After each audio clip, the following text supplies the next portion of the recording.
நேற்று வாக்குப்பதிவு நடந்தது. நான் என்ன புதுசாக ஒரு வார்த்தை கற்றுக்கிட்டேன்னா, போயிட்டு எவனும் வந்து நான் அந்த வாக்கு அளித்தேன் அப்படின்னு சொல்லலை. பார்த்துக்கிறேன், எவனும் வாக்கு அளிக்கலை. ஜனநாயக கடமை ஆற்றினார்களாம். எவனை பார்த்தாலும் ஜனநாயக கடமையை ஆற்றினேன் அப்படின்னு ஒரு வாக்களிக்கிறது ஒரு ஜனநாயக கடமையா? அது மட்டும்தான் கடமையா? அதுவும் ஒருத்தர் 2000 3000 வாங்கிக்கிட்டு எல்லாரையும் சொல்ல வாங்குறோன்னு சொல்கிறேன். சில பேர் பணம் திணிக்கப்படுது, அவங்க வாங்கிக்கிறாங்க, அது நல்லது தான். என்ன எவன் வீட்டு காசு கொடுக்குறான்? திருடனை கஷ்டம் கொடுக்குறானுங்க எவனாக இருந்தாலும், எந்த கட்சியாக இருந்தாலும். இதில் வந்து எந்த கட்சின்னு கிடையாது. எல்லா ஏகே பசங்களும் கொள்ளடிச்சானுங்க, எல்லா ஏகே பசங்களும் பணம் கொடுக்கணும். அதில் வந்து எதுவும் மாற்றம் கிடையாது. ஆனால் அதில் எல்லாம் பணம் வாங்கிட்டு ஓட்டு போடலாம். சரி, வேறு வேலையில் ஓட்டு போடுவோம், போயிட்டு வரணும், ஓட்டு போடுறான். அதில் வந்து சில பேர் காட்டிக்கத்தாக என் ஜனநாயக கடமையை செய்யுங்க. என்னடா மயிறு கடமை செய்கிறீங்க? இருக்குதெல்லாம் அயோக்கியத்தனம், முள்ள மாதிரித்தனம், எல்லாம் ஈனத்தனம் பண்ணிவிட்டு இன்னும் ஜனநாயக கடமை என்னத்தை காப்பாற்றுறீங்க? ஜனநாயக கடமைன்னா வெறும் ஓட்டு போடுறது மட்டும் இல்லை. அநியாயம் நடந்தால் தட்டி கேட்கணும், பூத்து கேப்சர் பண்ணால் அது ஒழுங்காக இருக்கணும். உங்களுக்கு சாதகமாக இருந்தனாக்க நீங்கள் என்ன அநியாயம் பண்ணாலும் பண்ணுவீங்க. அப்புறம் இன்னொருத்தன் வேறு கட்சிக்காரன் வேறு ஊரில் சாதகமாக இருந்தால் அவன் மெஜாரிட்டி இருந்தால் அவனுக்கு வாய்ஸ் இருந்துன்னு அவன் அங்கே செய்வான் தான். இதான் எங்கே அவனுக்கு சாமர்த்தியம் இருக்கோ அவன் அதை அனுபவிச்சுக்கிறான், சாதிச்சுக்கிறான். இதான் திருட்டு ஓட்டு போகிறதுலேருந்து, பூத் கேப்சர்லேருந்து, வேலை கொடுத்து வாங்குறதுலேருந்து, இதான் இப்படி தான் ஜனநாயகம் நடக்குது. நீங்கள் எவனும் ஜனநாயகத்தை காப்பாற்ற வேணாம். நீங்கள் எப்படி ஓட்டு போட்டாலும் என்ன பண்ணாலும் வாழ்க்கையில் வந்து அதுக்கான பிரதிபலனை நீங்கள் அனுபவிச்சு தான் ஆகணும். நீங்கள் ஒன்றும் கடமைனாக்கா எனக்கு பொறுத்த வரைக்கும் எவனும் லஞ்சம், ஊழல், அந்த அணையை பற்றி அந்த பயிலும் பேசலை. அதெல்லாம் ஜனநாயக கடமை கிடையாது. எப்படி வேணாலும் போய் புழுவலாம், எப்படி வேணாலும் மாறுபட்டு பேசலாம், மானம் ஈனம் இல்லாத அசிங்கமாக. ஆனால் இன்னைக்கு உதாரணம் சொல்கிறேன், இன்றைக்கி ஒருத்தர் நம்ம கூட இருக்கானா அதுக்கு ஒரு பேச்சு, இன்னொரு கட்சி மாட்டானா அதுக்கு ஒரு பேச்சு. மான ஈனம் சூடு சொந்த புத்தி இல்லாத நான் இங்கே கம்மிட்டிக்கலாம். அப்புறம் என்ன ஜனநாயக கடமை? இது ஒரு பேச்சா? வாக்களிச்சேன்னு சொல்லுங்களேன்டா மயிறு. சரி, நான் வந்து வாக்கு சதவீதத்தை இப்போ தான் பார்த்தேன். மொத்தம் 5,75,00,000 இருக்குது. அதில் வந்து 4,85,00,000 என்னவோ தான் போலாயிருக்கு. 85% தான். அப்படி பார்க்கும்போது 22, 23 லட்சம் தான் அதிகமாக ஓட்டு விழுந்திருக்கு. இதெல்லாம் பார்க்கும்போது பெரிய ஒன்றும் அலை வந்த மாதிரி தெரியல. வந்து அலை வந்து அன்யூஷுவல், அதாவது வழக்கத்துக்கு மாற நிறைய பேர் வந்து ஓட்டு போட்ட மாதிரிலாம் தெரியல. எப்பயும் போடுறவன் தான் போட்டுட்ருக்குறான். மேபி புது வேட்பாளர்கள் பழைய பேர் கொஞ்சம் போயிருப்பானுங்க.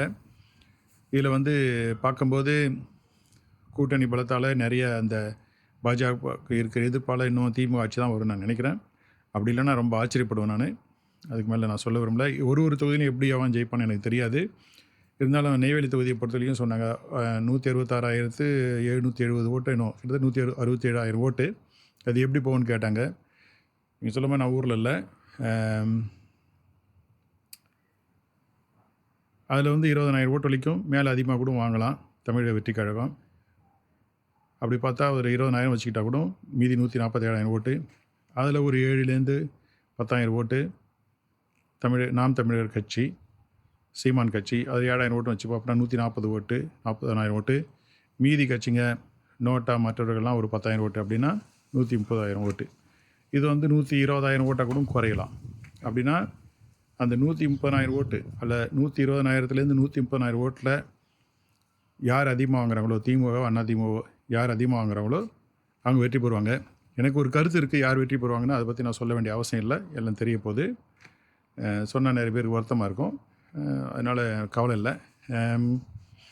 வருத்தப்படுறது என்ன இருக்குது? இருக்கிறது எல்லாம் இருக்குது, நம்ம தெரிஞ்சிக்க வேண்டியதான். சீட்டில் இருக்குது, எல்லாம் தெரிஞ்சிக்க வேண்டியதான். ஸோ இந்த டீட்டெயிலாம் கொடுத்த நம்ம சேத்தமதி ஜெயவேலு ரொம்ப நன்றி. நான் அரசியல் வரும்போது நீ எந்த கட்சியும் இல்லைடா, நான் உதச்சி பிடிச்சி என்கிட்ட கொண்டு வந்துடுவேன். எனக்காக தான் நீ ஒன்றை மாதிரி ஆள் தான் எனக்கு வேணும். திறமசாலி, ஒரு சோம்பேறி கிடையாது, மூளை வேலை செய்கிறதுக்கு. உன்னுடைய ஆர்வத்தை உண்மையிலேயே நான் வரவேற்கிறேன். அதான் பழனி அவர் உங்கள் குடும்பம்லாம் எனக்கு நல்லா தெரியும். நிறைய விளையாட்டுலாம் காட்டுவார் உங்கள் பழனி. அவர் பிரசிடெண்ட்டாக இருக்கும்போது பருங்கூர் இருக்கும்போது திமுக தொண்டு தான் விட்டுக்கிட்டு இந்த பல் வச்சுருப்பார்னு நினைக்கிறேன். அந்த பல் எடுத்து காட்டி எங்கள் எல்லாமே வேடிக்கை காட்டிகிட்டு இருப்பார். பல் செட்டு வச்சுருந்தப்பார்னு நினைக்கிறேன் ஒரு காலத்தில். சரியாக தெரியல எனக்கு. அவர் தான் அந்த பழனி தான் இருக்குன்னு நினைக்கிறேன். சரி, ஒன்று மாதிரி திறமசாலிலாம் என்கிட்ட வரணும். காரணம் என்னென்னா, எல்லாம் சொல்கிற மாதிரியும் என்னடா இங்கே இருக்கிறான் அப்படின்னு சில பேர், நான் சில சமயம் சொல்கிறத சில பேர் கேட்குறதில்ல. என்ன கேட்குறேன், அவனுக்கு நினைக்கிறது என்னென்னா, நீ வெளிநாட்டில் இருக்கியா, பணம் கேட்குறானா அது கொடு, திரும்ப கேட்காதனாக்கா அவன் எவனாச்சும் ஒருத்தனை பார்க்க வேணா, அவன் கொஞ்சம் பணம் கொடுத்தா போதும், திரும்ப அவன் வந்து பார்க்கவே மாட்டான். எங்கே நம்ம முகத்தில் படம் எங்கள் பணத்தை திரும்ப கேட்குறோன்னு நீ ஒன்றும் கவலைப்படாதீங்க. ஒரு தடவை பணத்தை கொடுத்தா அதை நான் எதிர்பார்க்கல திரும்ப வரும்ன்ட்டு. அது வேறு விஷயம். அதுக்காக எல்லாம் வந்து நிற்காதீங்க பணத்தை திரும்ப கொடுக்க வேணாம் அதனால் பணம் வாங்க ஒன்று. நான் என்ன சொல்ல வரேன்னா, நான் சொன்ன எந்த காரியமும் ஒன்றும் நடக்கலை. நம்ம ஏதாச்சும் ஒன்று செய்யணும், எனக்கு அதை செஞ்சு கொடுறா அதை செஞ்சு கொடுறா, அதுக்காக பணமும் கொடுக்குறேன், கூலிக்கும் பணம் கொடுக்குறேன், எக்ஸ்ட்ராவும் பண்ண கூட அதை செய்ய மாட்டான். அப்போ தான் ஊருக்கு வரும்போது போன வருஷம் ஊருக்கு வரும்போது நான் வீட்டுக்கு வரும்போது காலங்காலத்தில் எல்லாம் வந்தானுங்க.